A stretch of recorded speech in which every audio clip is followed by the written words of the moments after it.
Stephen Barclay, the Health Minister, has said that the NHS is a leading light of talent for people from all communities and backgrounds, with diversity levels far in excess of the national average. However, it is unacceptable that this is still not reflected at the very top of the organisation. This kind of inequality has no place in a modern employer, and I am determined to tackle it. Tackle what exactly? Why is it that if there isn't any ethnic minority employees in senior roles of certain jobs, then that must mean that there is inequality at play? And how do you proclaim, or how do you think you're going to be able to tackle this supposed inequality that seems to be so rampant across the NHS and other public sectors in our society? Are you going to go up to every single person that's in a senior role who's got the ability to employ and hire? Are you going to ask them why they've never bothered to hire anybody that was of an ethnic minority background? And I wonder what they'll say to you. Will they say either that the person wasn't good enough for the job, or are they going to turn around and admit that they were racist, or are they going to admit that there's a possibility that their unconscious bias came to play? I don't entirely think that it's made clear how you plan to tackle this, apart from, of course, just putting people in certain positions, throwing the whole concept of hiring on merit way out the window, all the while discriminating against white people to combat, I presume, the imaginary discrimination that you think exists. This is becoming commonplace these days. There's constant drive to hammer home the point that diversity is an absolute essential, and in order to make things more fair and just and equal and yada yada, they need to give these people a helping hand. And I don't mean to be offensive when I say this. It's in most cases it's undeserving. Why are they more entitled to certain jobs over the majority of white people? It just goes to, and that in itself is the point that I'm trying to make here. For every one black person or Asian whatever that doesn't get a promotion, how many white people never got it too? Because let's not forget, they are the majority. So if you want to keep hammering home this nonsensical point that every aspect of society needs to be representative of our fucking society, then surely it would stand to reason there would be more white people within all these different sectors across the place. It makes no sense to me that they're complaining that there's not enough black people or not enough minorities in certain areas, when in reality it's in the name. They're minorities. There shouldn't be that many if you really want to talk about accurate representation. But of course, that's not what this is about, is it? Of course it's not. That's why I've set an ambitious goal for the NHS to ensure its leadership is as diverse as the rest of the workforce. Supporting a culture that allows diversity to thrive at all levels. Just get real. You just get real. Having an NHS workforce that is representative of the population improves patients' care, safety, and overall satisfaction with the health service. I am sorry, but how the hell does having a workforce that is representative of the populace improve safety?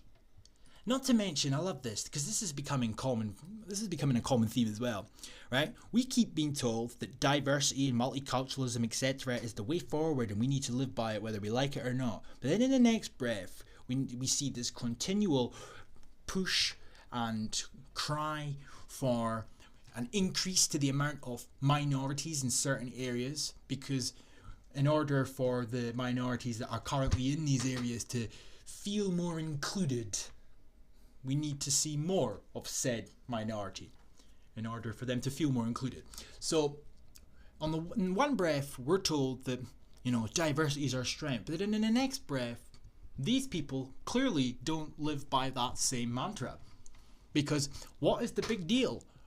Surely if we lived in a multicultural society where everybody lived by the same pish that Labour MPs will have you believe we all do, then it shouldn't bother you who's standing next to you, who's working alongside you, who your patients are, or if you're a patient, it shouldn't bother you what colour of skin your doctor is, or where they're from, their religion, etc. Because we're all one, are all one diverse country.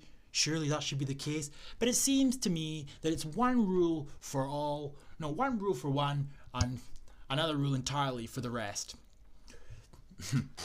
The annual Workforce Race Equality Standard is an honest and open analysis which shines a light on where we need to perform better for our staff, although I'm confident that the NHS in England is moving in the right direction, as shown by the recent increase in senior managers from BAME backgrounds and more NHS trusts having board level BAME. Now, I wonder how many of them got in there based on merit. I've got no issue at all with black people or anybody that isn't a white man getting into particular job roles. I couldn't fucking care less. My point is it's the nefarious means as to how these people are being shoved into these jobs. They're not being put in there because they earned it. No offense to them. They're being put in there to combat some imaginary fucking bias, some imaginary brick wall. You know, this illusion that if it wasn't for the blatant discrimination against white people in order to get these people into these positions, if it wasn't for that discrimination, the positive discrimination, as the BBC refers to it as, then these people would forever be struggling. I mean, it's so cancerous, this continual attempt to create cracks and division between every aspect of society with your feminism and your minorities. Every single little identity politics category seems to be all played off against each other with one clear enemy, and it's no fault of the white man's. It's no fault of them. It's what's going on here. A somewhat modernized version of Marxism, identity politics, the oppressed versus oppressor bullshit at play yet again. And you'd be forgiven for thinking that the ethnicity pay gap was in fact actually a deliberate discrimination favouring people over others for doing the exact same job purely on the basis of one's skin colour and or religion, you know, implying basically, which they allude to, that white people get paid more for doing the same work as somebody that isn't white.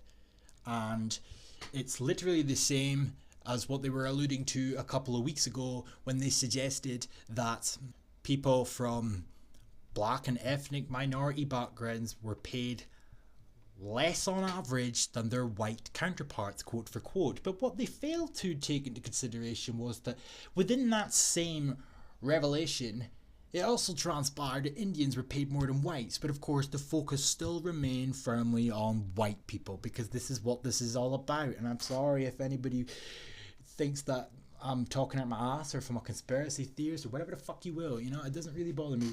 It's pretty clear. It's subtle, but it's still there if you just choose to look.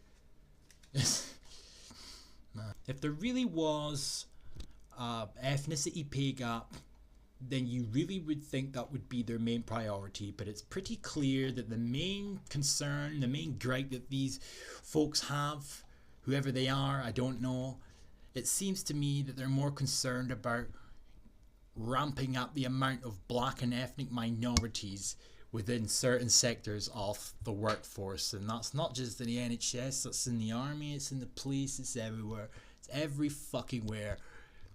And as I said, it's not for the right reasons, quite frankly. It goes on to say that the data, the analysis has revealed ethnicity pay gaps, with white NHS managers being paid thousands more than managers from ethnic minority backgrounds. But if you go on to the charts, it's interesting to know if they are to be taken seriously, and I'm a bit skeptical purely for the fact that that doesn't seem to be their main focus. They're more focused on talking about the lack of representation as opposed to what should be their main concern, hence the name ethnicity pay gap after all. Anyhow, it's interesting to note that not one category is paid the same. Everybody's paid differently. Therefore, why is the focus on everybody in comparison to white people's paychecks, because they're in certain categories in some of these charts. White people aren't even paid the most. They're making out that every single category, up and down every single chart, white people are paid astronomically more in comparison to the rest, when in reality none of them at all are paid the same, really. So questions should be getting asked as to why that is the case, instead of why white people are getting paid fucking 2p more. Anyway, goes on then to say diversity across the NHS is above the national average. BAME staff making up 70% of the non-medical workforce. However, only 11% of the senior managements are BAME. And what? What is your point? What the fuck is your point? I see what I mean. Why is it that every aspect of society that doesn't have enough people that are BAME in the workforce, there has to be some underlying reason that has to have negative connotations? What are you trying to allude to? What are these people trying to allude to? I don't get it. And what? Maybe there isn't enough black people that have got the qualifications to get to senior levels. Maybe there was hundreds of people that have applied for the potential promotion, and there just so happened to be more people that weren't BAME than there were BAME. Therefore, just by a matter of percentage, they lost out. Why does it always have to be some subtle or covert discrimination at play? And they never come right out and say that that's what it is. They allude to it because if they didn't think that was the reason for it, then they wouldn't conjure up their own reversal of it. Their positive discrimination, as we keep being reminded of. They also want to ensure that BAME representation at very senior management levels will match that across the rest of the NHS workforce within 10 years. So we now know that within the next 10 years, they're going to be actively seeking people that are not white for certain positions, because if they don't do that, it's not representative of our supposed diverse society. Wow. Talk about cancerous rhetoric, man. Peace.